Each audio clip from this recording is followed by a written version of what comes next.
অভিযান করতে ঠিক 12 দিন আগে সেখানে আক্রান্ত হতে হয়েছিল এনফোর্সমেন্ট ডিরেক্টরেটের আধিকারিকদের থেকে শুরু করে তার পাশাপাশি সংবাদ মাধ্যমের কর্মী। ইডি প্রেস রিলিজ দিয়ে যেটা জানিয়েছিল যে 800 থেকে 1000 জন প্রায় গ্রামবাসী তারা কিন্তু চড়াও হয়েছিলেন ইডি আধিকারিকদের ওপরে। এবং তার পাশাপাশি আজকে আমরা যেমনটা গিয়ে দেখলাম তার বাড়িতে বিভিন্ন জায়গায় সিসিটিভি ক্যামেরা লাগানো হয়েছে, তার পাশাপাশি মার্কেটেও সিসিটিভি ক্যামেরা লাগানো হয়েছে। তার পাশাপাশি আরও একটি জায়গায় আমরা এসেছি যেটা হচ্ছে পিন মার্কেট এবং হ্যাচারি, যেখানে যেটা একটি অন্য লোকের জমি। শাহজাহান শেখ তার প্রতিপত্তি রাজনৈতিক প্রভাব প্রতিপত্তি খাটিয়ে কিন্তু তিনি এই যে হ্যাচারি সেটা কিন্তু জবরদখল করে তিনি তার ব্যবসা চালাচ্ছিলেন। এই হ্যাচারির ছবিটা দেখাচ্ছে ক্যামেরায় সূর্য, দেখতে পাচ্ছ কিরকম যে জায়গায় অবস্থিত এই হ্যাচারিটি। এইখানে এই হ্যাচারিটি এখন বন্ধ রয়েছে, কাজকর্ম কিছু এখন হচ্ছে না, যেহেতু শেখ শাহজাহান নিখোঁজ বলে দাবি করছেন অনেকেই এবং তিনি অন্য জায়গায় পালিয়ে গিয়েছেন সেরকমটাও কিন্তু বলা হচ্ছে রাজনৈতিক নেতাদের তরফে। আমাদের সঙ্গে রয়েছেন এই জায়গার মালিক যিনি, তার সঙ্গে আমরা সরাসরি কথা বলে নিতে চাইবো। দাদা, এই জায়গাটা আপনার, আপনি তেমনটাই দাবি করছেন, কিন্তু এখানে শেখ শাহজাহানের নামও লেখা রয়েছে। ওটার নাম ভাইকে আমরা ভালোবাসি সেই সূত্রে দিয়েছি। ভাই কিছু আমাদের থেকে মাছ নেয়, নিয়ে ওনার কিছু ঘেরি আছে সেই ঘেরিতে দেয়, সেই জন্যে মানে নামটা করা। ভাইকে আমরা ভালোবাসি, রেসপেক্ট করি। আচ্ছা, শেখ শাহজাহান এখানে বলা হচ্ছে যে শেখ শাহজাহান এখানে তার রাজনৈতিক প্রভাব প্রতিপত্তি খাটিয়ে এখানে নিজের ব্যবসা চালাতো না, এটা আমার নামীয় সম্পত্তি। আমার নামীয় সম্পত্তির দলিল আছে, রেকর্ড আছে, খতিয়ান আছে, 1378 খতিয়ান আছে। মেরে দেখুক আব্দুল আলিম মোল্লা, 561 দাগ, 560 দাগ, সেখানে আমার জমি আছে কিনা আছে। আমি বর্তমান আমার হেঁচারিতে বা আমার জমিতেই আমি দাঁড়িয়ে আছি, তার জন্য আমার পঞ্চায়েত ট্যাক্স আছে, রেকর্ড আছে, রেকর্ডভুক্ত। এই যে যেগুলো বলছে এগুলো টিভি মিডিয়া সব থেকে করছে। আমার নামে এই যে খাজনা আছে, রানিং খাজনা আছে, ঠিক আছে, রানিং খাজনা আছে, এতে আমার এই যে নাম দেওয়া আছে। আচ্ছা, রেকর্ড আছে, পর্চা আছে, খাজনা আছে, এই তো খাজনা আছে।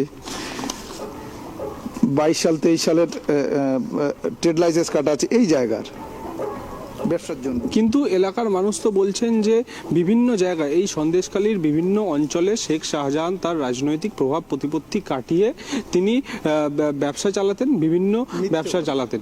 মিথ্যে কথা বলেছে, মিথ্যে কথা। এগুলো মিডিয়ারা করছে, অনেকে জানে না, ভিতরে কোনো তথ্য নেয় না, খবর নেয় না, সবাই ভালোবাসে সেই হিসাবে। যেগুলো অনেক মিডিয়াই জানে যে ওগুলো কোনোদিন কোনো দুর্নীতির সঙ্গে যুক্ত নেই, কিন্তু মিডিয়া আর কিছু দালাল আছে বিজেপির, যারা তোমার ভাইয়ের যে টাকাটা মানে অফার দিয়েছিল তার জন্য শুভেন্দু অধিকারীর সঙ্গে দেখবে ছবি আছে। শুভেন্দু অধিকারীর সঙ্গে এই মতফারাক্য নিয়ে ওগুলো কোনোদিন রাজনৈতিকভাবে কোনোদিন মানে যুক্ত নেই, যে মানে ও কাজের সঙ্গে কোনোদিনই না। ও লোকের এখনো পর্যন্ত যা প্রভাব আছে, একবার যদি ও লোক মিটিং ডাকে তো 20-30 হাজার লোক আসে, এতটা প্রভাব ও লোকের, এতটা ভালোবাসে লোক। কার? শেখ শাহজাহানের। ইডি তো সেটাই আদালতে দাবি করছে, তারা যখন তদন্ত করতে এসেছিলেন শেখ শাহজাহান প্রভাব খাটিয়েই 800 থেকে 1000 জন মানুষকে জড়ো করে তাদের মাঠ খাইয়েছে। ইডি জানে যে 3 মিনিটে কি 2 মিনিটে 38টা কল হয়। কই ইডি একটু দেখাক দিনই যে 3 মিনিটে 38টা কল হয় কি 5টা কল একটু ফোন করে দেখাক। এই যে মিথ্যে অপচারটা কেন ছড়াচ্ছে, কিসের জন্য এই মিথ্যে? সুমনকে একটু প্রশ্ন করো না যে তুমি 3 মিনিটে একটু ফোন করো, কল ফোন হয় বা কজনের সঙ্গে ফোন হতে পারে, এটা একটু দেখো, সত্যিটা যাচাই করুক, এটাই আমার আবেদন। একদমই। যে হ্যাচারিতে আমরা দাঁড়িয়ে রয়েছি, সেখানকার যিনি মালিক তিনি বলছেন তিনি শেখ শাহজাহানকে ভালোবাসেন, তাই জন্য তার নাম লিখে রেখেছেন। কিন্তু এখানকার স্থানীয় মানুষ এবং তার থেকে শুরু করে বিরোধী রাজনৈতিক যারা নেতারা রয়েছেন তারা কিন্তু দাবি করছেন যে এই সন্দেশখালী অঞ্চলের বিভিন্ন জায়গা এই শেখ শাহজাহান কিন্তু জবরদখল করে কিন্তু তিনি বিভিন্ন ব্যবসা চালাতেন, তার মাধ্যমেই কোটি কোটি টাকা কিন্তু তিনি তুলেছেন। তার পাশাপাশি তোমাকে বলে রাখবো আরও আরও একটি জমির খোঁজ পাওয়া গিয়েছিল, যে জমিটি হচ্ছে 146 কাঠা জমি। সেই জমি, সেই 46 বিঘা জমি, সেটাও কিন্তু তিনি জবরদখল করেন এবং সেখানে কিন্তু তিনি জবরদখল করে সেই জায়গাটি রেখেছেন। ক্যামেরা সূর্যকে দেখাতে বলবো সেই জায়গাটা, এই যে হ্যাচারির যে অংশ, সেটা কোন জায়গায় অবস্থিত, কেন স্থানীয় বাসিন্দারা বলছেন যে এই হ্যাচারিটি তিনি জবরদখল করেছিলেন। দূরে তুমি দেখতে পাচ্ছ যে দূরে একটা দ্বীপ রয়েছে, দ্বীপের ওপারটাই কিন্তু সুন্দরবন, এবং সেই সুন্দরবনের এলাকার পেরোলেই কিন্তু বাংলাদেশ। যে বিরোধী রাজনৈতিক দলের যারা নেতারা রয়েছেন, তারা শেখ শাহজাহান যাকে খুঁজে পাওয়া যাচ্ছিল না, তারা অনেকেই কিন্তু দাবি করছেন শেখ শাহজাহান বাংলাদেশে পালিয়ে গিয়েছেন। এখান থেকে প্রায় 10 থেকে 15 কিলোমিটার হবে বাংলাদেশ।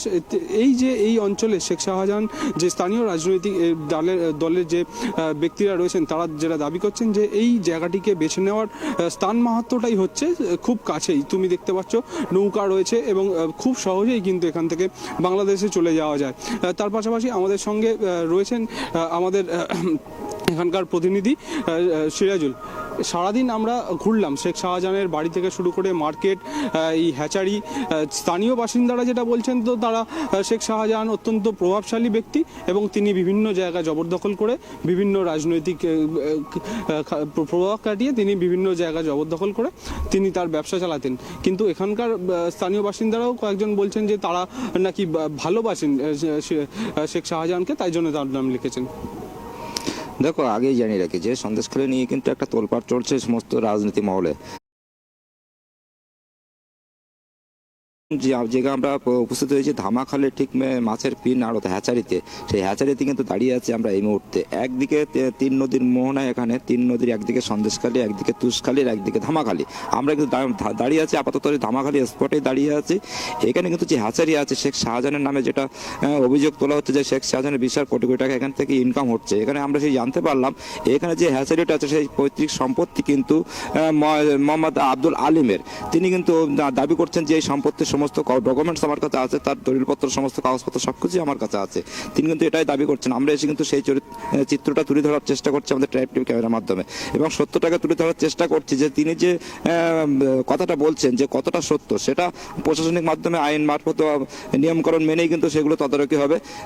বাকি যে কথাগুলো আসছে যে শেখ শাহজাহান দুর্নীতির সঙ্গে যুক্ত, এটা কিন্তু এলাকার কিছু এক শ্রেণীর ব্যক্তি, তিনি আব্দুল আলিম, তিনি কিন্তু দাবি করেছেন কিছু বিজেপি নেতা কর্মী সমর্থকরা তারা কিন্তু এই যে 146 বিঘা জমি সম্পত্তি দখল করে রেখেছে, এটা কিন্তু সম্পূর্ণ বেআইনিভাবে বলছে, বা কিছু বিজেপি নেতারা এগুলো চক্রান্ত করে ফাঁসানোর চেষ্টা করছে, জোর জবরদখল করছে।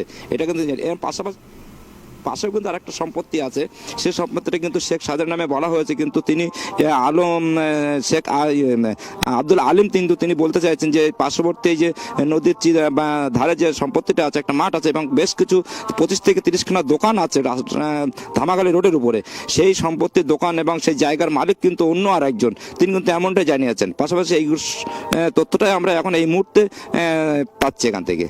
স্থানীয় ব্যবসায়ীরা শেখ শাহজাহানকে এতটাই ভালোবাসেন যে তাদের ব্যবসার জায়গায় শেখ শাহজাহান নাম লিখে রেখেছে। শেখ শাহজাহানের নামে ওই জায়গাটা শেখ শাহজাহানের ছিল, যেহেতু জায়গাটা শেখ শাহজাহানের নামে থাকাকালীন কিন্তু এমনটাই যে স্থানীয় বাসিন্দার অভিযোগ যেটা তুলে ধরছেন যে শেখ শাহজাহানের নামে এই সম্পত্তি ছিল, যার কারণে ওই বিল্ডিংটা তৈরি করেছে উনি, কিছু ছেলামি নিয়ে তাদেরকে ভাড়া দেওয়া হয়েছে এবং সেই বাজারটা তৈরি করা হয়েছে, যার কারণে জায়গাটা ওনার নামে ছিল। উনি জায়গাটা নিজে হাতে করে গড়ে তুলেছেন বলে নামটা ওনারে দিয়েছে যে শেখ শাহজাহান মার্কেট, এটাই কিন্তু তুলে ধরা হয়েছে। একদমই। দেখো, এখানকার সাধারণ বাসিন্দাদের সঙ্গে কথা বলে আমরা যেটা জানতে পারছি যে শেখ শাহজাহানের এখানে বিভিন্ন জায়গা জমি রয়েছে, কিন্তু শেখ শাহজাহান কোথায়, এটাই এখন কিন্তু সব থেকে বড় প্রশ্ন। একদিকে যেরকম রাজ্য পুলিশের আধিকারিকরা খুঁজছেন, এবং তুমি জানো কলকাতা হাইকোর্টে ইতিমধ্যেই মামলা দায়ের করা হয়েছে, এবং কলকাতা হাইকোর্টের রায় কিন্তু বিচারপতি দেবেন আর কিছুক্ষণের মধ্যেই। ইডির তরফে যেটা জানানো হয়েছে যে এই যে শেখ শাহজাহান কোথায়, শেখ শাহজাহানের অনুগামীরা যে মারলো এনফোর্সমেন্ট ডিরেক্টরেটের আধিকারিকদের থেকে শুরু করে সংবাদ মাধ্যমের কর্মীদের, সেই মামলার তদন্ত যেটা নেজার থানায় এফআইআর দায়ের করা হয়েছে এনফোর্সমেন্ট ডিরেক্টরেটের আধিকারিকদের এফআইআর এর ভিত্তিতে, সেই মামলাটি